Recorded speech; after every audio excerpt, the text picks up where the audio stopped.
Antes de sua morte, Diane Keaton finalmente quebrou o silêncio sobre a polêmica de Baby Boom. O silêncio de décadas da vencedora do Oscar sobre um filme feminista que dividiu Hollywood e seus próprios arrependimentos finalmente se rompeu em seus últimos anos. E se o filme que te tornou um ícone feminista também te fizesse questionar tudo o que você defendia? E se seu papel mais aclamado viesse envolto em uma polêmica que você evitou por 40 anos? E se, perto do fim, você decidisse falar, sabendo que a verdade mudaria seu legado?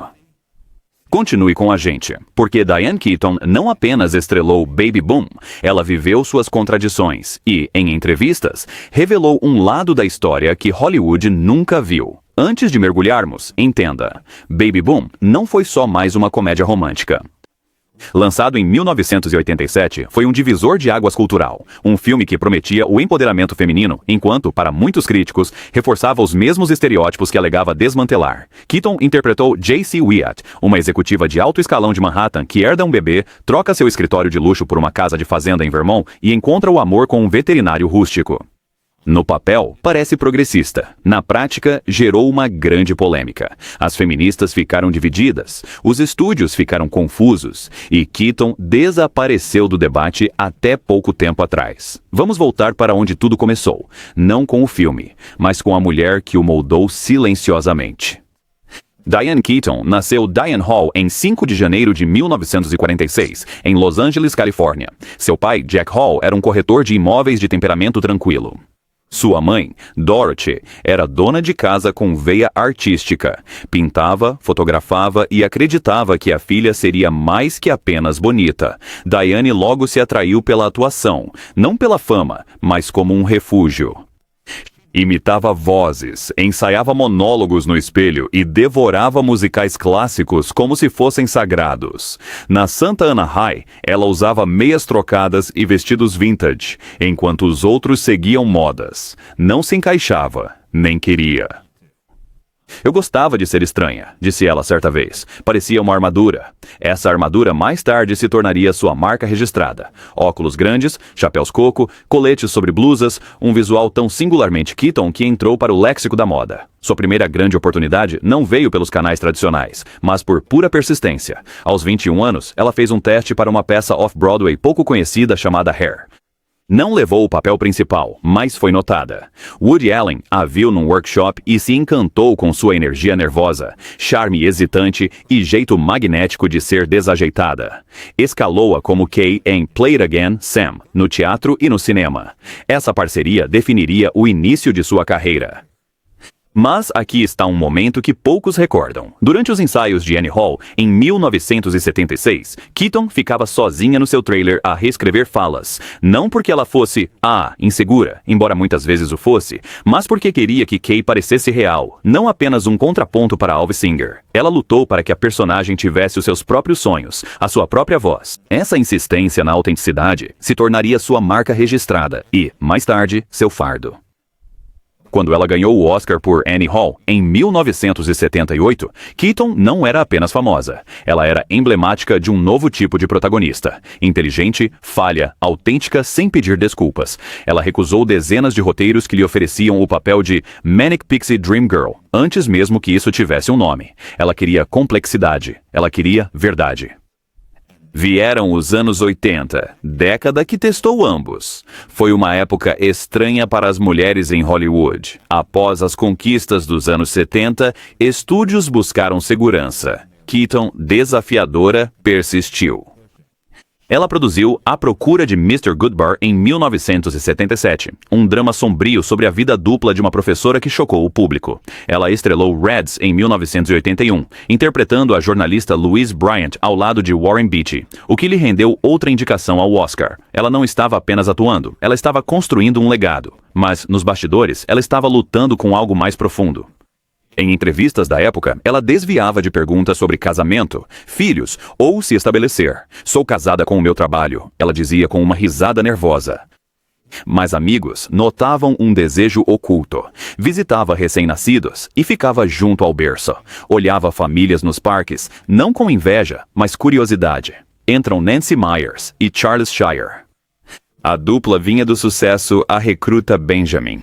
Comédia sobre socialite mimada que entra para o exército. Queriam algo similar, mas com a maternidade como prova de fogo. A proposta, uma executiva forçada a escolher entre poder e maternidade. Escreveram Baby Boom, pensando em Keaton desde o início. Keaton estava hesitante. Não quero interpretar uma mulher que abre mão de tudo por um bebê, ela teria dito a Myers. Isso não é empoderamento, isso é rendição. Mas Myers rebateu. E se ela não abrir mão disso? E se ela se reinventar? Essa nuance a conquistou. As filmagens foram exaustivas.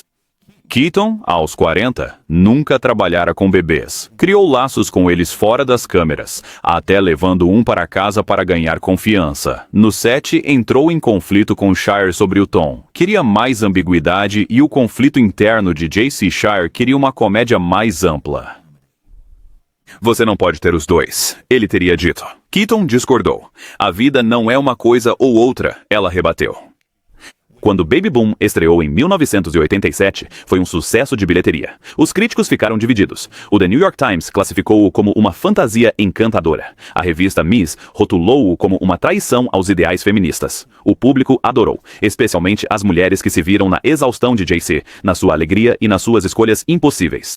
Mas a Keaton, ela quase não o promoveu. Ela evitou os talk shows, deu apenas uma grande entrevista e depois ficou em silêncio por décadas. É aqui que a coisa complica. À primeira vista, Baby Boom parece simples. Bem-sucedida, ela se realiza na maternidade e no campo. Mas o filme é um teste de Rorschach sobre as escolhas femininas na América. Hipótese E8. O Baby Boom foi um cavalo de Troia do progresso. Sim, a JC deixa o seu emprego corporativo, mas constrói um melhor nos seus próprios termos. Ela cria uma empresa de comida gourmet para bebês, torna-se sua própria chefe e escolhe o amor sem perder sua identidade. Nesta leitura, o filme não era antifeminista, era pós-feminista, argumentando que o empoderamento não se trata de rejeitar a vida doméstica, mas de redefini-la. Defensores citam a Keaton na Vanity Fair de 87. J.C. não desiste de forma alguma, ela a redireciona para o foco. Eles notam que o final do filme a mostra administrando um negócio próspero em sua fazenda, ainda afiada, ainda no comando, apenas mais feliz. Hipótese B. O filme reforçou o mito do anjo do lar. Críticos dizem que a transformação de JC rejeita a ambição urbana pela pureza bucólica, um clichê de Hollywood que liga sucesso à frieza e maternidade ao calor. Nessa perspectiva, o filme dizia às mulheres: você pode ter tudo, desde que tudo signifique um homem, um bebê e uma cerca branca. A estudiosa feminista Susan Faludi, em seu livro de 1991, Backlash, citou Baby Boom como parte de um retrocesso cultural mais amplo em relação às conquistas feministas. Ele oferecia uma fantasia de fuga, escreveu ela, não de libertação, e ainda tem o silêncio de Keaton. Por que ela desapareceu da conversa? Algumas fontes internas dizem que ela se sentiu traída pela forma como o filme foi comercializado. Os trailers enfatizaram o bebê e o romance, minimizando o empreendedorismo de JC. Outros afirmam que ela se arrependeu de não ter lutado mais pelas partes mais sombrias do roteiro. Cenas em que JC chora sozinha às 3 da manhã ou considera entregar o bebê.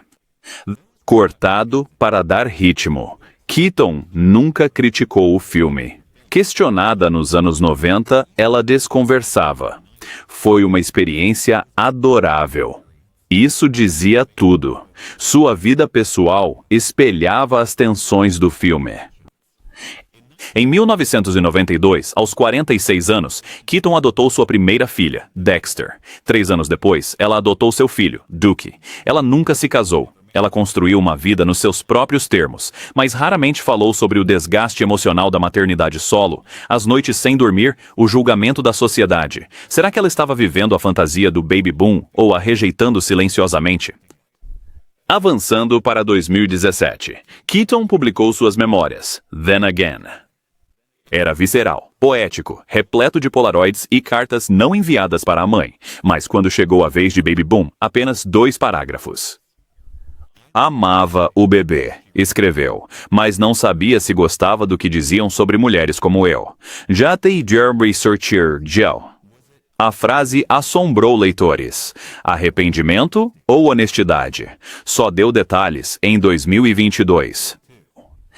Em 2022, aos 76, Keaton deu uma entrevista ao Hollywood Reporter. Ela promovia.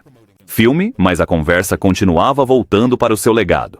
Então, espontaneamente, ela disse: "Devo um pedido de desculpas a Baby Boom, e talvez a mim mesma também." A sala ficou em silêncio. Ela continuou: "Eu achei que estava fazendo um filme sobre escolha, mas o que as pessoas viram foi uma mulher trocando poder por fraldas. E talvez elas não estivessem erradas." Ela fez uma pausa com os olhos marejados.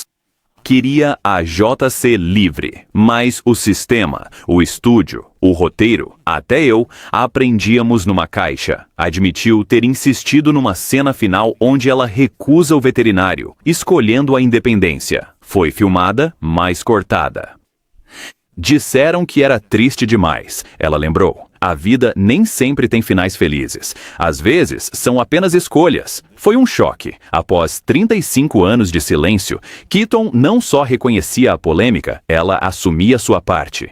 A reação foi imediata. Blogueiras feministas disseram que já era a hora. Ex-colegas de elenco expressaram surpresa, mas também respeito. Nancy Meyers divulgou um comunicado. "A Diane sempre foi o coração daquele filme. Se ela pensa diferente agora, essa é a verdade dela, e eu respeito isso." Mas nem todos ficaram satisfeitos.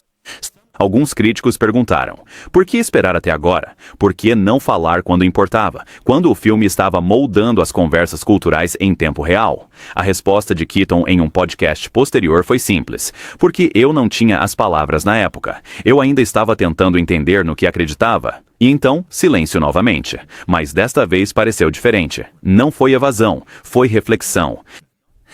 As consequências reformularam a forma como vemos toda a carreira de Keaton. Estudiosos de cinema começaram a reavaliar Baby Boom, não como um filme isolado, mas como parte de sua exploração de toda uma vida sobre a identidade feminina, da artista neurótica de Annie Hall ao romance na maturidade de Alguém Tem que Ceder. As personagens de Keaton sempre desafiaram as expectativas. Sua admissão também desencadeou um acerto de contas mais amplo na indústria. Em 2023, o Writers Guild debateu The Baby Boom Paradox, sobre como filmes dos anos 80 e 90, ditos feministas, minavam suas mensagens. Keaton foi citada várias vezes. Profissionalmente, não recuou. Pelo contrário, envolveu-se mais. Produziu um documentário sobre mulheres na comédia, com atrizes como Awkwafina e Maya Rudolph. Diga, não insan Ari. Não deixem de dar sua vida. Escreva a sua. Vori ainda o namoro. Complexo. Ela e Meyers teriam se reconciliado durante um almoço em 2023. "Nós dois queríamos a mesma coisa", disse Meyers a Variety. "Apenas caminhos diferentes para chegar lá." A opinião pública também mudou. Antes vista como distante ou evasiva, Keaton era agora considerada corajosa, uma mulher disposta a confrontar seu passado, mesmo quando isso manchava seu status de ícone. Há uma lição aqui, e não se trata de um único filme. Trata-se de como a arte evolui com seu criador e seu público. O que parecia empoderador em 1987 pode parecer limitante em 2024. E tudo bem. Crescer não é traição, é honestidade. Hoje, Diane Keaton vive tranquilamente em Los Angeles. Ela tem 78 anos. Ela raramente dá entrevistas, mas, quando dá, fala com uma clareza calma que parece conquistada. Ela passa tempo com seus filhos e netos. Ela ainda tira fotografias, principalmente de cadeiras vazias, portas e janelas. Elas guardam espaço para o que falta, disse ela a uma pequena revista de arte no ano passado. Ela não atua desde Mac and Rita, 2021, uma comédia que passou despercebida, mas prepara um monólogo sobre envelhecimento, memória e as histórias que criamos para sobreviver. Quanto à saúde, fala abertamente da osteoporose e dos desafios de envelhecer em Hollywood. Já não escrevem mais papéis para mulheres como eu, disse ela com um sorriso irônico. Então eu os escreverei. E a controvérsia de Baby Boom já não é um fantasma que ela evita. É parte da sua tapeçaria. Falha, humana, real. Então, vamos voltar àquelas perguntas iniciais. E se o filme que a tornou um ícone feminista também a fez questionar tudo? Para Keaton, foi assim, e ela finalmente admitiu. E se o seu papel mais celebrado viesse envolto em controvérsia? Ela viveu com essa tensão por décadas, e então escolheu a verdade em vez do legado. E se, pouco antes do fim, você finalmente decidisse falar? Ela fez, e ao fazer isso, ela deu a todos nós permissão para mudar de ideia. Há outra faceta em Diane Keaton, que raramente surge em retrospectivas ou tributos do Oscar. Não é só sobre um filme. Ela guardou o segredo por décadas. Um relacionamento tão intenso, tão pouco convencional e tão escrutinado publicamente que ameaçou eclipsar toda a sua carreira. Estamos falando do seu envolvimento com Woody Allen, não apenas como colaboradora, mas como parceira romântica durante um período agora marcado por alegações que remodelaram o cenário moral de Hollywood. Vamos com cuidado. Não se trata de apontar culpados. É entender o contexto de como a lealdade, a arte e o silêncio colidem, assombrando a pessoa muito depois que as câmeras param de rodar. Keaton e Allen conheceram-se em 69, nos ensaios de Play It Again, Sam. Ela tinha 23, ele 33. Ele era um astro da comédia, neurótico, intelectual e reservado. Olhar atento, peculiar e muito inteligente de forma discreta. Química imediata, no palco e fora dele. Namoraram entre idas e vindas nos anos 70, uma relação de conexão intelectual e admiração mútua. Keaton descreveu como uma segurança emocional que eu desconhecia. Ela virou sua musa. Ele escreveu Annie Hall, antes chamado Anedonia, pensando na voz dela, seus trejeitos, sua essência. O filme não foi só uma carta de amor, foi um espelho. Ao vencer melhor filme e atriz em 1978, consolidou o legado de ambos. Mas eis o que poucos discutem. Mesmo quando o relacionamento amoroso deles esfriou, Keaton permaneceu uma das defensoras mais firmes de Allen. Ao longo de términos, novos parceiros e mudanças profissionais, ela nunca o criticou publicamente, nem nos anos 80, nem nos anos 90, e nem mesmo depois que o capítulo mais explosivo de sua vida se desenrolou. Em 1992, Mia Farrow acusou Woody Allen de abusar sexualmente de sua filha adotiva, Dylan Farrow, então com 7 anos de idade. As alegações abalaram Hollywood. Uma batalha pela guarda teve início. Investigações foram abertas. Embora nenhuma acusação criminal tenha sido formalizada, os promotores de Connecticut citaram insuficiência de provas. O tribunal decidiu que o comportamento de Allen com Dylan foi muito inadequado e negou-lhe visitas. A repercussão dividiu a indústria. Alguns se afastaram, outros se calaram. Keaton não ficou apenas em silêncio, trabalhou ativamente com ele. Em 1993, um ano após as denúncias virem a público, estrelou o filme de Allen, Manhattan Murder Mystery. Ela ficava ao lado dele nas estreias, ela ria com ele nas entrevistas. Para muitos, parecia um apoio, e por décadas, ela nunca abordou o assunto, não diretamente, não até 2021. Em uma entrevista discretamente publicada pelo The Guardian, realizada durante a promoção de seu livro de fotografia, perguntaram a Keaton, sem rodeios, "Você ainda apoia Woody Allen?" Ela fez uma pausa de quase 10 segundos, e então disse suavemente, "Eu não sei o que aconteceu. Ei, eu não estava lá, mas conheço o homem com quem trabalhei. E também sei que acreditar nos sobreviventes é importante. Foi uma aula de ambiguidade, cuidadosamente formulada, emocionalmente contida, mas que inegavelmente marcou uma mudança. Ela não o condenou, mas também não o defendeu. Pela primeira vez, ela reconheceu o peso da voz dos sobreviventes. Os críticos disseram que foi pouco e tarde demais." Defensores de Dylan Farrow apontaram que Keaton passou quase 30 anos emprestando sua credibilidade, seu calor humano e sua aura feminista a um homem acusado de atos imperdoáveis. O silêncio dela foi uma forma de proteção, escreveu um comentarista cultural, e a proteção tem consequências. Mas outros, incluindo amigos de longa data, argumentam que a lealdade de Keaton não era uma questão de negação. Era uma questão de compartimentalização. Ela separa a arte do artista de uma forma que parece quase a moda antiga, disse um produtor que trabalhou com ela nos anos 90. Para ela, os filmes que fizeram juntos eram puros. O resto eram questões humanas complicadas que ela não se sentia qualificada para julgar. Ainda assim, a controvérsia persiste. Em 2022, quando a Amazon Studios lançou Um Dia de Chuva em Nova York, de Allen, um filme boicotado por suas próprias estrelas, o nome de Keaton ressurgiu em debates online. Por que não falou antes? Por que não usou sua voz? A verdade é dura. Diane Keaton baseou sua carreira na autenticidade, retratando mulheres com escolhas reais.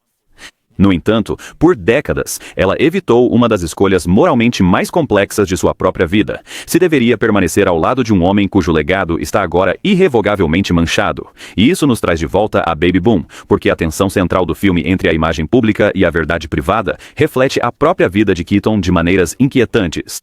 Parece optar pela simplicidade, mas o público sente seu conflito interno. Da mesma forma, Keaton projetava independência e integridade enquanto navegava por relacionamentos que desafiavam uma categorização fácil. O silêncio dela sobre Allen foi uma traição aos seus princípios feministas ou foi um ato de lealdade pessoal em um mundo que exige acertos de contas públicos? Não há uma resposta clara, e talvez esse seja o ponto. O que é inegável é isto. Em seus últimos anos, Keaton começou a desatar esses nós, não com grandes declarações, mas com confissões discretas. Em um podcast de 2023 com a cineasta Greta Gerwig, ela disse algo surpreendente. Eu costumava pensar que a lealdade era a maior virtude. Agora eu acho que é honestidade, mesmo quando isso te custa seus heróis. Essa frase não estampou as manchetes, mas deveria ter estampado, porque revela uma mulher finalmente confrontando a dissonância entre quem ela era, quem ela achava que era e como ela quer ser lembrada. Não perfeita, não infalível, mas tentando. E esse esforço, confuso, doloroso, humano, é talvez sua performance mais honesta até hoje. Vale lembrar que Keaton nunca teve filhos com um parceiro. Ela escolheu a maternidade solo em uma época em que isso ainda era estigmatizado, especialmente para mulheres acima dos 40. Ela construiu um lar não através do romance, mas pela força de vontade. E ao fazer isso, viveu uma versão do feminismo que não estava no roteiro, nem no dela, nem no de ninguém. Mas mesmo essa escolha não deixou de ser controversa. Registros judiciais do seu processo de adoção na década de 90, obtidos posteriormente por jornalistas, mostram que assistentes sociais questionaram inicialmente sua estabilidade emocional e a falta de uma figura masculina no lar. Um relatório supostamente observou: o estilo de vida da Sra. Keaton é pouco convencional, pode não oferecer a estrutura que uma criança precisa. Ela reagiu não com advogados, mas com paciência. Ela convidou assistentes sociais para sua casa, mostrou-lhe suas rotinas, seu amor, seus livros, suas fotografias e, por fim, ela venceu. Hoje, seus filhos falam dela com admiração. Dexter Keaton, agora com quase 30 anos, trabalha com arquitetura sustentável e disse em entrevistas: "Minha mãe me ensinou que família não é sobre biologia, é sobre estar presente todos os dias." Duke, seu filho, é mais reservado, mas foi visto ao lado dela durante suas raras aparições públicas. Em 2023, ele a acompanhou a uma exibição de Annie Hall no Academy Museum. Quando perguntado sobre como é ser filho de Diane Keaton, ele teria sorrido e dito: "É como viver com um furacão que só traz arco-íris. Essa dualidade, tempestade e luz, a define. Agora, considere isto. Em uma indústria que descarta mulheres após os 50 anos, Keaton não apenas resistiu, ela evoluiu. Ela se voltou para a fotografia, publicando livros que exploram a ausência e a memória. Ela se tornou uma defensora da preservação histórica, salvando dezenas de edifícios de Los Angeles da demolição. Ela até lançou uma linha de artigos domésticos ecológicos, modestos, funcionais, bonitos, sem alarde, apenas trabalho. E ao longo de tudo isso, ela carregou o peso de suas escolhas, os papéis que assumiu, os homens que apoiou, as verdades que demorou a revelar. Mas aqui está o que muitas vezes passa despercebido. O silêncio dela não era covardia, era, na verdade, cálculo. Ela sabia que, assim que falasse sobre Baby Boom, sobre Allen, sobre a maternidade, a narrativa se cristalizaria. Então, ela esperou até poder moldar isso sozinha, até ter a clareza, o distanciamento, a paz. Em seus anos finais, ela não buscou redenção. Ela buscou compreensão. E talvez isso seja o mais controverso de tudo. Em uma era de julgamento instantâneo, ela se recusou a ser reduzida a uma manchete. Ela insistia na complexidade, no tempo, na graça. Então, onde isso nos deixa? Diane Keaton segue em 2024, viva, reflexiva e, ao que parece, em paz, sem redes sociais ou palestras no TED. Vive numa casa espanhola de 1920, cercada de livros, cães e fotos de quem amou. Ela disse que está escrevendo um novo livro de memórias, focado não na fama, mas no envelhecer, no arrependimento e na coragem silenciosa do cotidiano. "Não escrevo para a história", disse. "Escrevo para a mulher de 30 anos que buscava perfeição. Se lançado, talvez responda às nossas questões. Pode amar arte imperfeita? Honrar um mentor que causou danos? Pode alguém ser um ícone feminista e ainda fazer escolhas que parecem contradizer seus valores? Talvez a resposta seja sim para tudo isso, porque ser humano não é sobre coerência, é sobre crescimento. E Diane Keaton, mais do que a maioria, conquistou o direito de mudar de ideia. mais uma vez naquele gancho inicial. E se o filme que te tornou um ícone feminista também te fizesse questionar tudo? Fez, e ela finalmente admitiu. E se o seu papel mais celebrado viesse envolto em controvérsia? Ela viveu dentro dessa tensão por décadas, e então escolheu a verdade em vez do legado. E se, pouco antes do fim, você finalmente decidisse falar? Ela fez, não com fúria, não com acusação, mas com o tipo de humildade que só vem depois de uma vida inteira olhando no espelho. Se você já se sentiu dividido entre lealdade e justiça, entre a imagem e a verdade, entre quem você era e quem você está se tornando, você não está sozinho. Diane Keaton trilhou esse caminho e, com seu jeito quieto e complicado, mostrou que é possível seguir mesmo quando a estrada não é reta. Queremos saber a opinião de vocês. Como conciliam o amor por um artista de vida pessoal conturbada? Sua visão sobre Baby Boom ou o legado de Keaton mudou depois de saber mais? Compartilhe sua perspectiva nos comentários abaixo. Se este olhar profundo e cheio de nuances sobre uma das figuras mais enigmáticas de Hollywood te tocou, por favor, curta o vídeo e inscreva-se para mais histórias que vão além das manchetes. Obrigado por assistir. E lembre-se, as histórias mais poderosas não são aquelas com heróis perfeitos. São eles que têm humanos honestos.